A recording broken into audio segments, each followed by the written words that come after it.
한 해가 저물어 갑니다. 2014년 마지막 날 하나님이 우리에게 주시는 말씀은 순종입니다.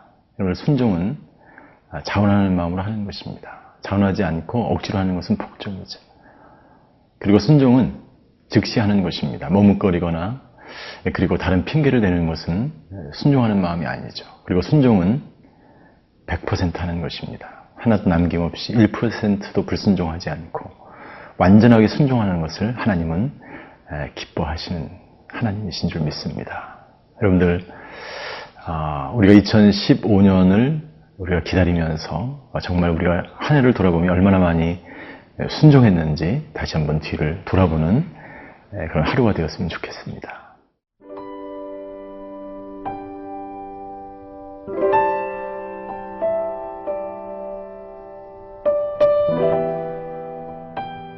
신명기 11장 8절에서 21절 말씀입니다. 그러므로 너희는 내가 오늘 너희에게 명하는 모든 명령을 지키라. 그리하면 너희가 강성할 것이요 너희가 건너가 차지할 땅에 들어가서 그것을 차지할 것이며 또 여호와께서 너희의 조상들에게 맹세하여 그들과 그들의 후손에게 주리라고 하신 땅, 곧 젖과 꿀이 흐르는 땅에서 너희의 날이 장구하리라. 네가 들어가 차지하려 하는 땅은 네가 나온 애굽 땅과 같지 아니하니 거기에서는 너희가 파종한 후에 달로 물대기를 채소밭에 댐과 같이 하였거니와 너희가 건너가서 차지할 땅은 산과 골짜기가 있어서 하늘에서 내리는 비를 흡수하는 땅이요 내 하나님 여호와께서 돌보아 주시는 땅이라. 연초부터 연말까지 내 하나님 여호와의 눈이 항상 그 위에 있느니라.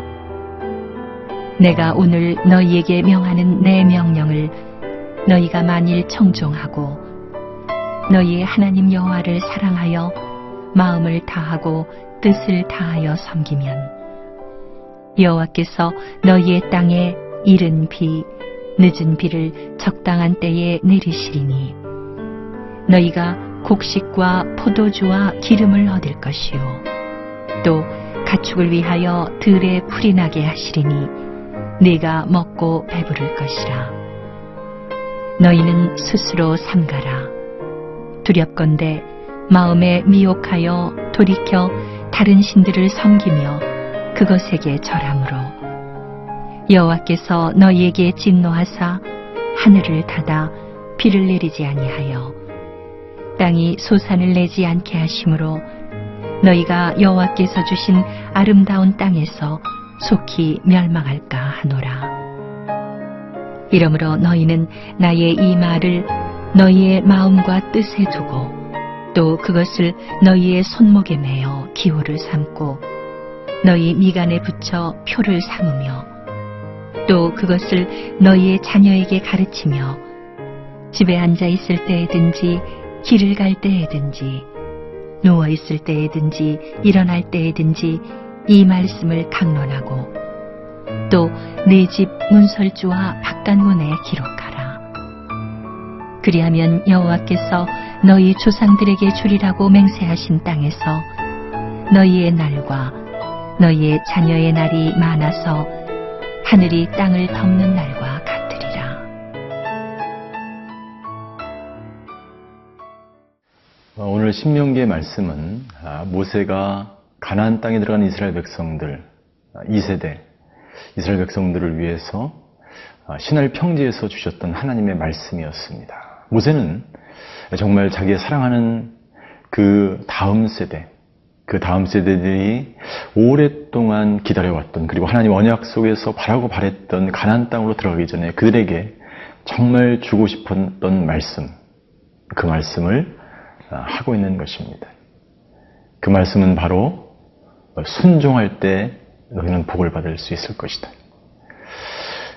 가나안 땅에 들어가기 전에 그들이 하나님의 말씀에 순종해야 되는 여러 가지 이유가 있지만 그것은 그들이 살아왔던 애굽 땅과 다르기 때문입니다. 그들이 살아왔던 대로 애굽에서 그냥 애굽에서의 문화와 애굽에서의 습성과 애굽의 성품대로 살면 절대로 가나안 땅에서는 살아갈 수 없습니다. 마찬가지죠. 우리도 예수님을 믿기 전에 삶 그대로 산다면 가나안 땅을 하나님께서 허락하시고 가나안 땅에 축복을 주시기 원하시는데 그 축복을 누리는 삶을 살아갈 수가 없는 것이죠.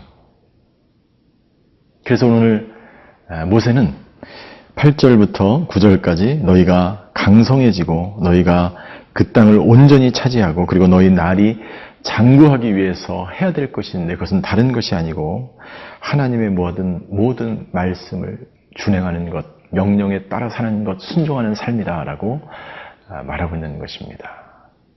순종해야 하는 이유. 오늘 그것을 또한 이야기하고 있습니다. 10절입니다.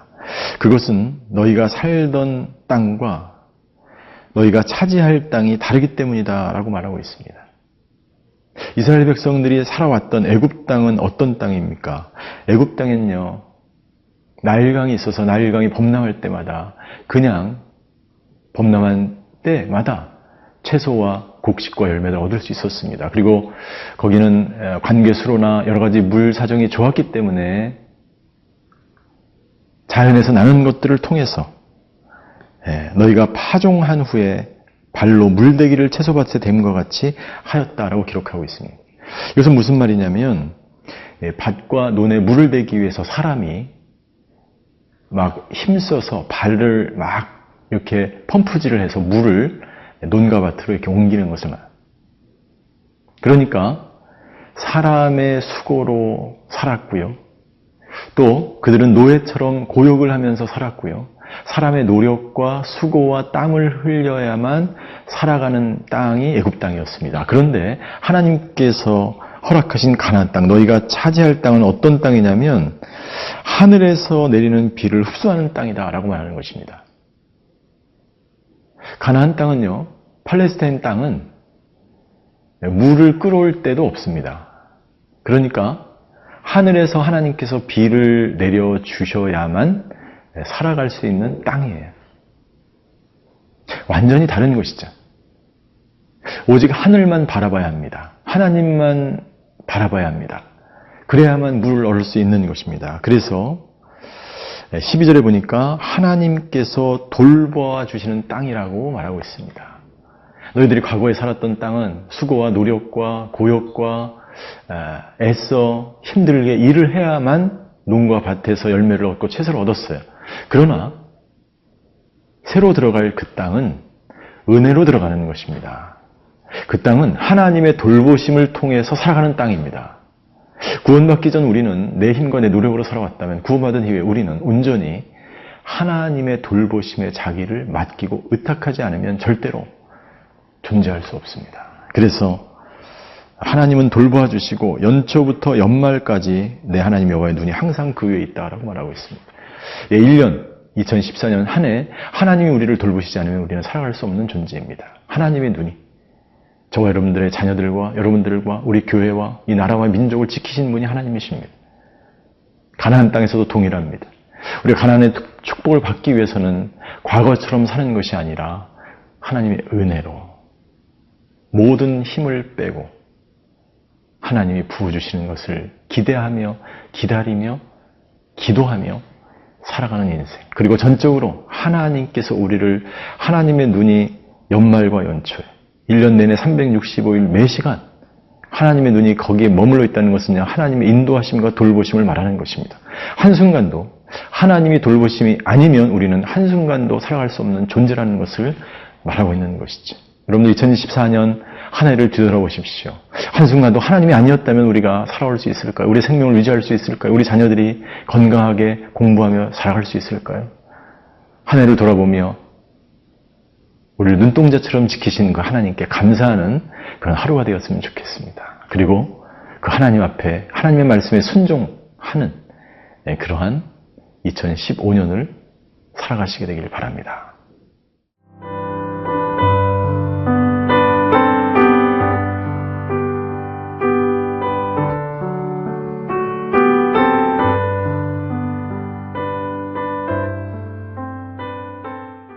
하나님의 말씀에 순종하는 사람을 하나님께서 어떻게 돌보시는가, 그리고 어떻게 축복하시는가를 모세는 설명하고 있습니다. 하나님은 우리 14절에 보니까 이른 비와 늦은 비를 적당히 내려주시는 분이십니다. 이른 비는 가을비를 말하는 것입니다. 10월과 11월에. 그리고 늦은 비는 봄비, 3월과 4월에 내리는 비를 말하는 것입니다. 하나님은 이른 비와 늦은 비를, 그리고 씨를 뿌릴 때와 또 열매를 거둘 때 적절하게 하나님은 가장 적합한 때에 이른 비와 늦은 비를 내려주시는 분이십니다. 우리가 늦었다고 생각하지만 그렇지 않습니다. 하나님의 때에 하나님은 은혜를 내려주시는 분이십니다.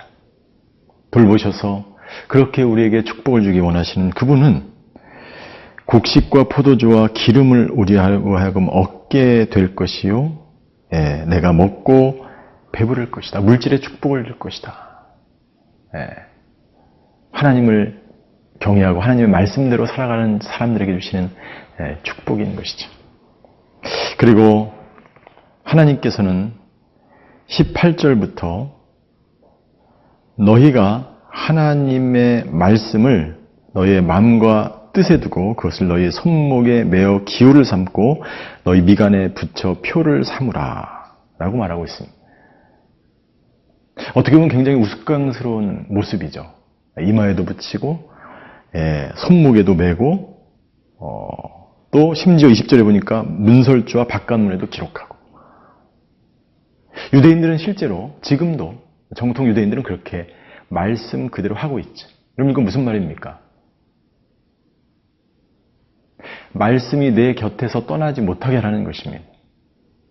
실제로 바깥문과 문설주, 기둥에 그 말씀을 바르면 더 좋겠죠. 그러나 여러분들, 당신이 가는 곳곳마다 그곳이 바로 하나님의 말씀이 선포되는 곳이요, 그곳에서 하나님의 말씀을 묵상하고 그리고 그곳에서 하나님과 깊은 교제와 만남을 가지며 말씀을 떠나서, 그분을 떠나서 살지 말라고 우리에게 권면하고 있는 것이죠.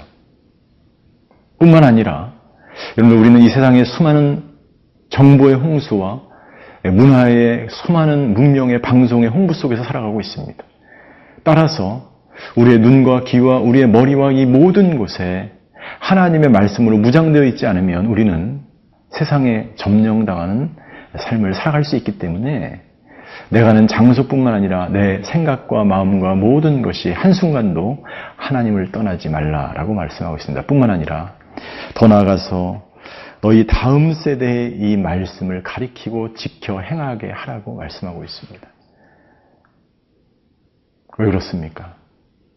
가나안 땅에 들어간 이후에 모세를 알지 못하는, 여호수아를 알지 못하는 그 다음 세대는 하나님을 버리고 바알과 아스다롯을 섬겼다라고 사사기 2장에 기록되어 있습니다.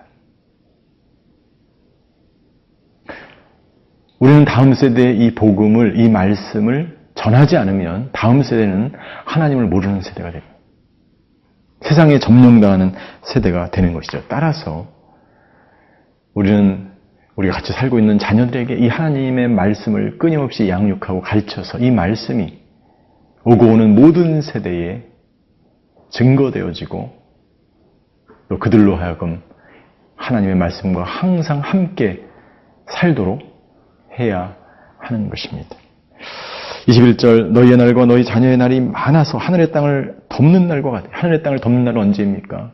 하나님 오시는 새하늘과 새 땅이 이루어지는 영원한 생명을 누리는 영원한 하나님의 나라가 이루어지는 날입니다. 그 날까지, 아니 그 날처럼 놀라운 축복을 받게 될 것입니다. 누가? 하나님의 말씀대로 순종하며 살아가는 사람들이 그런 축복을 받게 될 것입니다. 오늘 저와 여러분들이 그런 축복을 누리는 사람들이 되시기를 주임으로 축원합니다. 사랑의 하나님, 하나님의 말씀에 순종하며 또 그 말씀을 다음 세대에게 계속해서 유산으로 물려주어 예수님이 오시는 그날까지 말씀과 동행하는 축복을 저희 모두가 누리게 하여 주시옵소서. 감사드리며 예수 그리스도의 이름으로 기도하였습니다. 아멘.